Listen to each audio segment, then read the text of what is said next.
అలాగే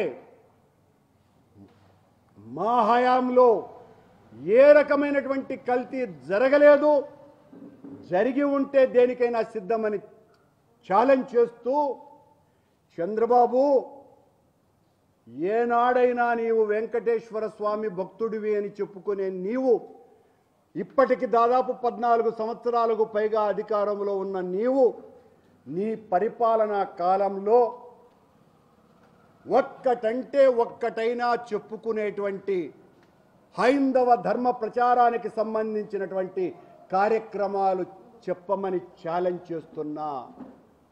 అదే మా నాయకుడు డాక్టర్ వైఎస్ రాజశేఖర రెడ్డి గారు, మా నాయకుడు జగన్మోహన్ రెడ్డి గారు అధికారంలో ఉండగా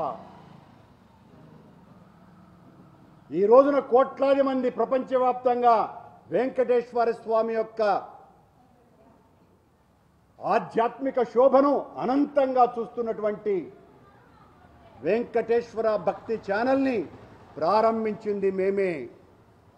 సనాతన ధర్మ వ్యాప్తికి ఇలాంటి కార్యక్రమాలు చేయాలనని వెంకటేశ్వర భక్తి ఛానల్ని తెచ్చింది మేమే. ఆ రోజు దళితులైనా ధనికులైనా అగ్రవర్ణాలైనా ఎవరైనా కూడా భగవంతుని సృష్టిలో భగవంతుని దృష్టిలో సమానమే. భగవంతుడు అందరినీ కూడా జగద్రక్షకుడు సమానమైనటువంటి రీతులోనే చూస్తాడు. ఏ రకమైనటువంటి వివక్షతలకు చావు లేదు అని స్వామివారి యొక్క సంకల్పాన్ని దళిత వాడలకు తీసుకువెళ్ళి వెంకటేశ్వర స్వామి అర్చకుల చేత వాళ్లకు వేద ఆశీర్వచనం ఇప్పించి అక్కడ పూజాది కార్యక్రమాలు చేసినటువంటి ఘనత దళిత గోవిందం పేరుతో ఓ విప్లవాత్మకమైనటువంటి కార్యక్రమాన్ని నిర్వహించింది కూడా రాజశేఖర రెడ్డి గారి హయాంలోనే. వేద విశ్వవిద్యాలయాన్ని తీసుకొని వచ్చింది కూడా మేమేనని ధైర్యంగా చెప్పగలుగుతున్నాం. నీ హయాంలో నువ్వు ఆలోచించినావా? వేద అధ్యయనం జరగాల, వేదం అనంతమైనటువంటిది, వేద సంస్కృతి మనది అని మాటలు చెప్పటం కాదు. ఆ వేద అధ్యయనం కోసమని, ఆ వేద పరిరక్షణ కోసమని వేద విశ్వవిద్యాలయాన్ని స్థాపించింది వైఎస్ రాజశేఖర రెడ్డి గారి హయాంలో. వేద విద్యార్థుల సంఖ్య తగ్గిపోతున్నది అనని టీటీడీకి చదువుతున్నటువంటి విద్యార్థులకందరికీ చదివేటువంటి మొదటి రోజునే 2 లక్షల రూపాయల డిపాజిట్ను వెయ్యాలా అని సంకల్పించింది ఎవరు? చంద్రబాబు నాయుడు, మేమే. మత్స్య గోవిందం, గిరిజన గోవిందం ఇలా చెప్పుకుపోతే ఒకటి కాదు. సనాతన ధర్మ మండళ్ళు ఏర్పాటు చేసింది మేమే. సాక్షాత్తు తిరుమలలో జరిగేటువంటి శ్రీవారి కళ్యాణాలను మొత్తం ప్రపంచవ్యాప్తంగా బయటికి తీసుకొని వచ్చి ఊరు వాడ ప్రజల సమక్షంలో లక్షలాది మంది సమక్షంలో జరపాలనని వెంకటేశ్వర స్వామి కళ్యాణోత్సవాలను తీసుకొని వచ్చినటువంటి ఘనత మాది. మేం తీసుకొని వచ్చినాం, మమ్మల్ని మీరు నాస్తికులని చెబుతున్నారు. ఇలాంటి కార్యక్రమాలు చేసినటువంటి వాళ్లను శ్రీవారి పాదాల చెంత ఉంచినటువంటి మంగళ సూత్రాలను పేద దళిత బలహీన వర్గాలకు సంబంధించినటువంటి పేదలలో పొరపాటును కూడా ఏ రకమైనటువంటి అన్యమత పరిస్థితి రాకూడదని తలచి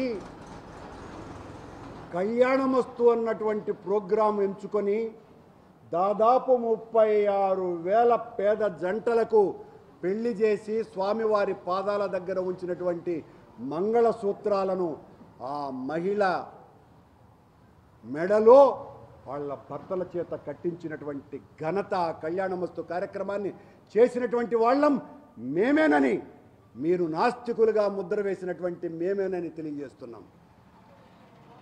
అన్నమయ్య 600 జయంతోత్సవాలని అత్యంత వైభవోత్యంగా వందలాది మంది ప్రముఖుల సమక్షంలో వేలాది మంది ప్రజల సమూహం మధ్యన 108 అడుగుల అన్నమయ్య విగ్రహాన్ని ఏర్పాటు చేసింది నాస్తికులమని మా మీద ముద్ర వేసిన చంద్రబాబు మేమేనని తెలియజేస్తున్నాం.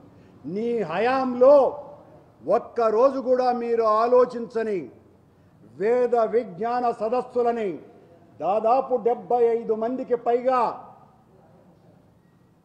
అతిరథ మహారాజులైనటువంటి పీఠాధిపతులు, మఠాధిపతులు, దేశంలో ఉన్నటువంటి ప్రముఖ ఆధ్యాత్మికవేత్తలు ఆ రోజున కామకోటి పీఠాధిపతి దగ్గర నుంచి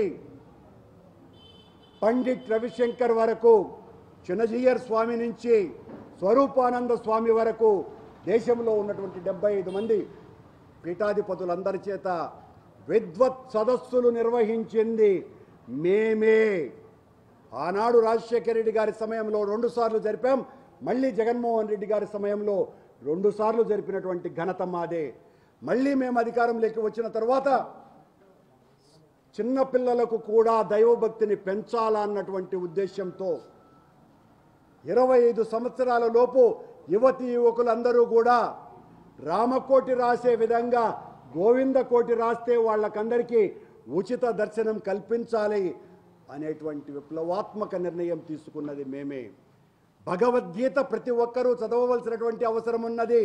విద్యార్థులందరికీ కూడా దీనికి అవకాశం కల్పించాలనని 1,000,000 భగవద్గీత పుస్తకాలని సులభ శైలిలో తీసుకొని వచ్చి ప్రతి ఒక్కరికి అందజేసేటువంటి కార్యక్రమానికి శ్రీకారం చుట్టింది కూడా జగన్మోహన్ రెడ్డి గారి ప్రభుత్వమే.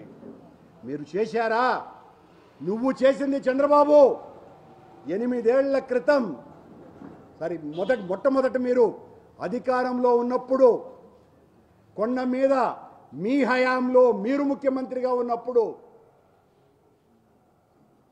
నల్లి స్టోర్స్ మెడ్రాస్కు సంబంధించినటువంటి వాళ్ళు, మీకు అత్యంత సన్నిహితంగా మెలిగినటువంటి వాళ్ళు వ్యభిచార గృహాన్ని నడిపినారు కొండ మీద.